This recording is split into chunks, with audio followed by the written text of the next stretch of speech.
Bom dia, galera, beleza pura? Hoje nós vamos falar sobre a resistência africana no período da escravidão moderna feita no Brasil aí no século XVI. São no mínimo 8 formas de resistência africana. A gente vai ver uma por uma delas. Eu fiz um enjambre de quadro, então a gente vai vendo aqui, vou discutindo algumas coisas com vocês e vou colocando alguns vídeos, algumas imagens aí para que vocês tenham mais ou menos uma ideia, tá certo? Vamos nessa então. A primeira forma de resistir do povo africano, sem dúvida alguma, era a fuga. Então a primeira forma era a fuga.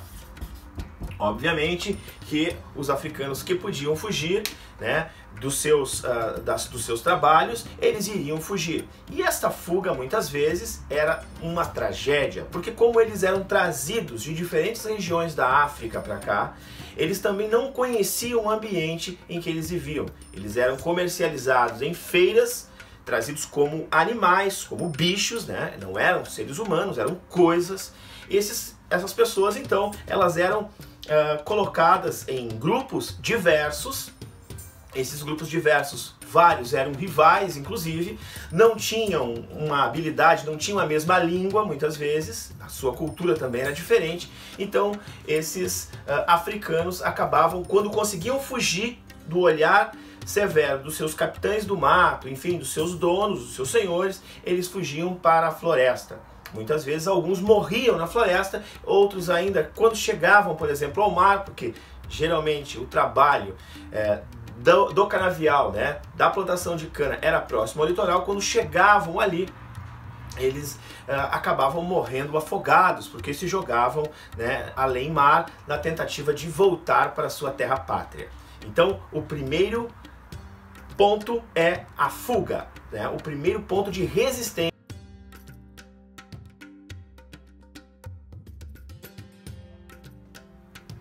Agora nós iremos ver 3 formas ao mesmo tempo, porque elas são muito similares. 3 formas de resistir.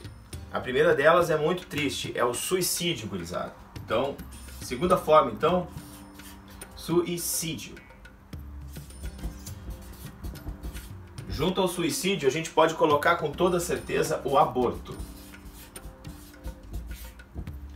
Então, o suicídio é talvez a maneira mais drástica de evitar o sofrimento, né? De buscar a salvação, de buscar a sua liberdade.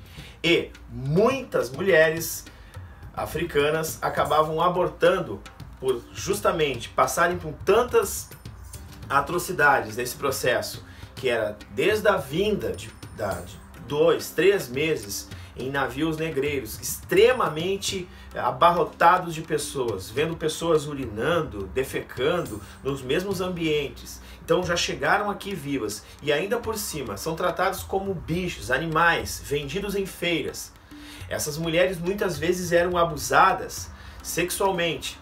Então, obviamente, que essas mulheres elas tinham um sentimento de proteção ao seu descendente. Então elas praticavam o suicídio. E muitas vezes praticavam um aborto e acabavam morrendo também. Justamente.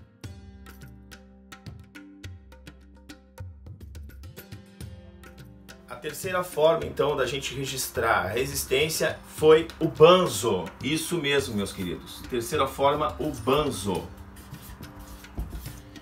O banzo a gente pode traduzir para um sentimento muito comum do nosso tempo. Obviamente que vamos guardar as proporções, né? No nosso tempo a gente não é escravizado, mas nós temos, e é a doença talvez do nosso século, né? Do nosso milênio, que é a depressão, né? Depressão por vários motivos, né? Não sermos reconhecidos, depressão por não termos tantos amigos, depressão por não curtirem tantas vezes a nossa foto lá no Instagram ou no Facebook, não termos, enfim.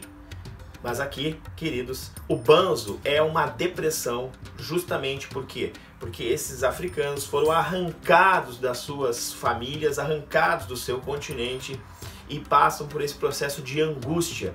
E a depressão, meus queridos, leva à morte. Então tá aqui, anota aí a terceira forma, o banzo, que pode ser traduzido como depressão.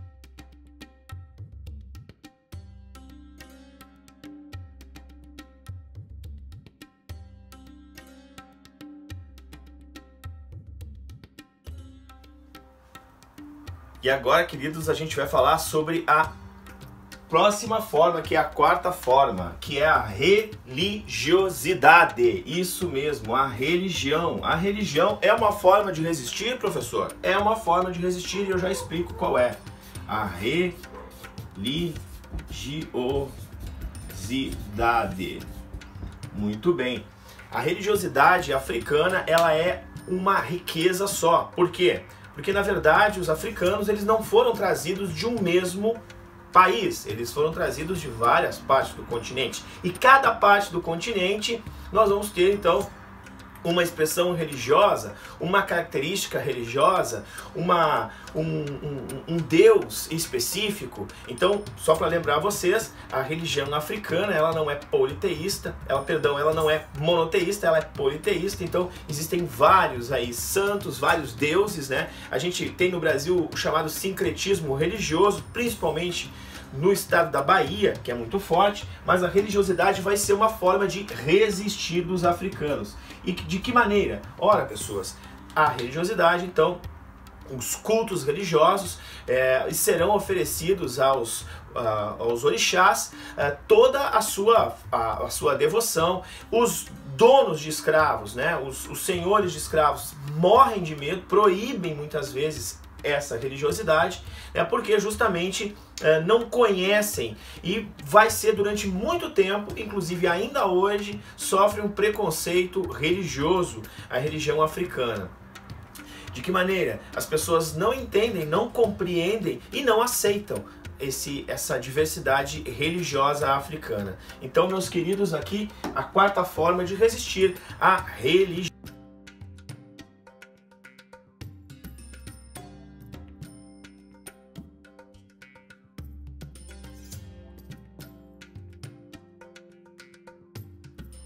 Bem, então vamos para a quinta forma de resistir. A quinta forma de resistir, queridos, é a capoeira. Capoeira. Bom, e o que é a capoeira, professor? É uma dança? Onde ocorria? Bom, a capoeira vai ocorrer principalmente ali no Rio de Janeiro, na região ali do Rio de Janeiro. Bom, a capoeira não é uma dança, queridos. A capoeira é uma luta. Isso mesmo, é uma luta que alguns escravos vão desenvolver justamente na tentativa de liquidar, de tirar de cima do cavalo o seu capitão do mato. Então, muitas vezes eles colocam navalhas no meio dos dedos do pé, e essas navalhas, então, com o seu pulo, com o seu salto, seria para machucar, ferir aí o senhor o capitão do mato, aquele que está vigiando o serviço desse escravo, para que ele pudesse então fugir. Então simula-se ali uma dança, mas na verdade a ideia era essa. Aliás, a capoeira era proibida no Rio de Janeiro justamente porque já se sabia, né, que essas habilidades podiam levar a uma rebelião, a tentativa de fuga. E aí entramos na nossa sexta questão, que é o assassinato. Muito bem, queridos. Assassinato de quem? Bom, pode ser assassinato dos senhores, quando esses rebeldes, esses escravos acabavam se rebeliando. Pode ser o assassinato dos capitães do mato. Enfim, o assassinato era também uma forma de resistir para fugir, né? Então, quinto, capoeira. Sexto, assassinato.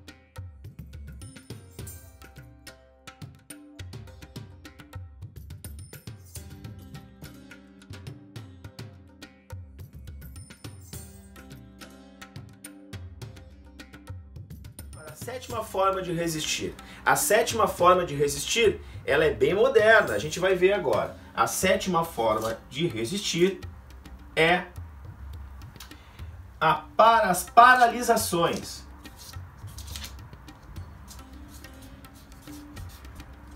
Paralisações. E como é que se dá? Deu um problema no meu quadro aqui. E como é que se davam as paralisações? Como assim o escravo paralisava? Todos os escravos paralisavam porque eles reivindicavam alguma coisa. Vou dar um exemplo para vocês. Antes, com a mão de obra indígena, as plantações eram grandes extensões de terra. Era chamada plantation. Então se plantava em grandes extensões rurais, sem nenhum tipo de atividade ou de outra cultura, que eu digo de plantio. Com a chegada da mão de obra africana, então, alguns historiadores, principalmente Ciro Flammarion Cardoso, vai trabalhar com a ideia de que havia as chamadas brechas coloniais. O que são as brechas? Essas brechas, então, eram como se fossem espaços de cultivo onde havia plantação de subsistência local. Então, os escravos ali, por exemplo, no engenho de Santana de Ilhéus, no sul da Bahia, se revoltaram com essa situação e todos pararam exigindo essa brecha colonial, que era justamente para quê? Justamente para poder fazer um plantio de subsistência. E com isso, então, havia menos resistência em relação, menos briga com os seus donos. Então, também era uma tática para melhoria da condição de vida desse trabalhador escravo. A sétima, então, está aqui, são as paralisações. A oitava e a última forma de resistir, queridos, vocês devem estar vendo que está faltando aqui, é a mais conhecida de todos, que são os quilombos. E no que consistiam ser os quilombos? Os quilombos eram unidades de resistência longe dos centros ou longe dos engenhos. Às vezes nem tão longe assim, mas embrenhados no meio da mata. E olhem só as características. O quilombo mais famoso foi o Quilombo dos Palmares. E olha só que característica interessante. Os quilombos, eles acabavam reproduzindo a ideia ou o sistema social e econômico dos engenhos. Então, nos quilombos havia escravidão também? Havia escravidão. Obviamente que não a mesma escravidão que havia nos engenhos, mas havia também escravidão nos quilombos. E os quilombos não eram exclusivamente dos africanos. Os quilombos também haviam índios e também brancos fugidos. Isso mesmo, queridos. Brancos fugiam porque não tinham condições de quitar as suas dívidas ou porque tinham cometido algum tipo de crime local e acabavam fugindo. Lembrando que todas essas áreas de plantação, todas essas áreas de cultivo, que foram áreas divididas lá ainda nas sesmarias, né, que foram divididas e arrendadas dentro da ideia das capitanias hereditárias, cada capitania tinha a sua própria lei. Então,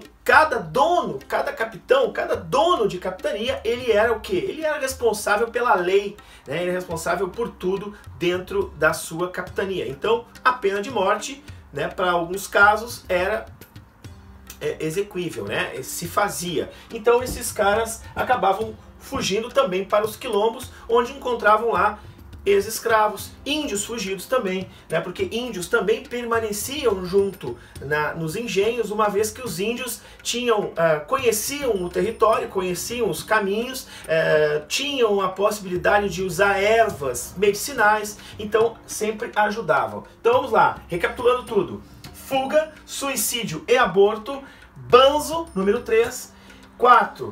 Questões da religiosidade, religiosas. 5º, capoeira. 6º, assassinato. 7º, paralisações. E 8º, quilombos, meus queridos. Certo? Então por hoje a gente fica aqui, a gente termina por aqui. Então as formas de resistir africanas dentro daquele sistema, do sistema colonial brasileiro. Espero que tenha ajudado vocês nessa dica.